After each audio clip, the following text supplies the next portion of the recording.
Completely sponsored trip day 2 ಇನ್ Vietnam. ಎಲ್ಲ free food, free stay, free travel. ಹೌದು, ನಾನು ಇಲ್ಲಿ ಎಕ್ಸ್ಪ್ಲೋರ್ ಮಾಡಕ್ಕೆ ಬಂದಿರೋದು ಕಂಪ್ಲೀಟ್ಲಿ ಫ್ರೀ ಆಗಿ. ಆ್ಯಂಡ್ ಎಸ್, ನೀವು ಕೂಡ ಮಾಡ್ಬೋದು. ಇದು ಹೇಗೆ ಅಂತ ಎಂಡಲ್ಲಿ ಹೇಳ್ತೀನಿ, ನೀವು ಈ ವಿಡಿಯೋನ ಕಂಪ್ಲೀಟಾಗಿ ನೋಡಿ. ಆ್ಯಂಡ್ ನೆಕ್ಸ್ಟ್ ಟೈಮ್ ನೀವು ಕೂಡ ಫ್ರೀ ಇಂಟರ್ನ್ಯಾಷನಲ್ ಟ್ರಿಪ್ ಈ ಥರ ನೀವು ಬರ್ಬೋದು.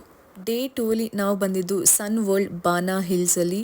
ಇಲ್ಲಿ where I rode world's longest cable car. ಇದು ಚೆನ್ನಾಗಿಲ್ವಾ ಅಂತ ಹೇಳಕ್ಕೆ I was really scared first of all. So if you ask me next time I will not go because ತಲೆನೇ ಸುತ್ತಬಿಡ್ತು. Then we had lunch. ಎಲ್ಲೆಲ್ಲಿ ಇಂಡಿಯನ್ ಥರ ಕಾಣಿಸುತ್ತೋ ಬರೀ ಅದನ್ನೇ ತೊಗೊಂಡು ತಿಂದೆ. ಎಸ್, ನಾನು ಇದನ್ನು ಎಕ್ಸ್ಪ್ಲೋರ್ ಮಾಡ್ತಾ ನಿಮಗೆ ಹೇಳ್ತೀನಿ ನೀವು ಫ್ರೀ ಟ್ರಿಪ್ನ ಹೇಗೆ ಅಚೀವ್ ಮಾಡ್ಬೋದು ಅಂತ. ಎಸ್, ಈ ಕಂಪ್ನಿಲಿ ನಾನು ಜಸ್ಟ್ 1 ಇಯರ್ ಆಯಿತು ಎನ್ರೋಲ್ ಆಗಿ ಜಾಯ್ನ್ ಆಗಿ. ನಾನು ಡಿಜಿಟಲ್ ಸ್ಕಿಲ್ಸ್ ಕಲಿತು ನಾನು ಅಚೀವ್ಮೆಂಟ್ ಮಾಡಿ 1 ಇಯರ್ ಒಳಗಡೆ ಇಂಟರ್ನ್ಯಾಷನಲ್ ಟ್ರಿಪ್ ಅಚೀವ್ ಮಾಡಿದ್ದೀನಿ. ಆ್ಯಂಡ್ ಎಸ್, ಕಂಪ್ನಿ ಕಂಪ್ಲೀಟಾಗಿ ಸ್ಪಾನ್ಸರ್ ಮಾಡುತ್ತೆ.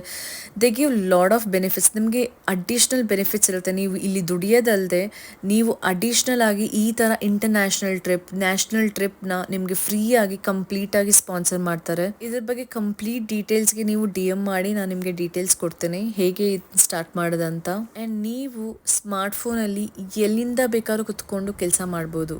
ಎಸ್, ಡೀಟೇಲ್ಸ್ಗೆ DM ಮಾಡೋದು, ಕಮೆಂಟ್ ಮಾಡೋದು ಮರಿಬೇಡಿ. ಇಲ್ಲಿ ಸ್ವಲ್ಪ ರೈಟ್ಸ್ನ ಮುಗಿಸ್ಕೊಂಡು ನೆಕ್ಸ್ಟ್ ನಾವು ಎಕ್ಸ್ಪ್ಲೋರ್ ಮಾಡಿದ್ದು breathtaking golden bridge. Wow, ಇದು ಎಷ್ಟು ಅಮೇಝಿಂಗ್ ಆಗಿತ್ತು ಗೊತ್ತಾ. ಟಾಪ್ ಆಫ್ ದ ವರ್ಲ್ಡಲ್ಲಿ ಇರೋ ಫೀಲಿಂಗ್ ಕೊಡ್ತು. ಆ ವೆದರ್ಗೂ ಆ ಪ್ಲೇಸ್ಗೂ literally I was feeling like I was touching the sky. International trip ನೀವು ಪ್ಲ್ಯಾನ್ ಮಾಡ್ತಿದ್ರೆ ವಿಯೆಟ್ನಾಂನ ಕೂಡ ಲಿಸ್ಟಲ್ಲಿ ಹಾಕೊಬೋದು, ಡೌಟೇ ಇಲ್ಲ. ಡಿನ್ನರ್ಗೆ ಥ್ಯಾಂಕ್ ಗಾಡ್ ನಮಗೆ ಪಾನಿಪುರಿ ಸಿಕ್ತು, ಆ ಒಂದು ಇಂಡಿಯನ್ ಫೀಲ್. ನೆಕ್ಸ್ಟ್ ಡೇ 3ಗೆ ಸಿಗ್ತೀನಿ. ಬಾಯ್.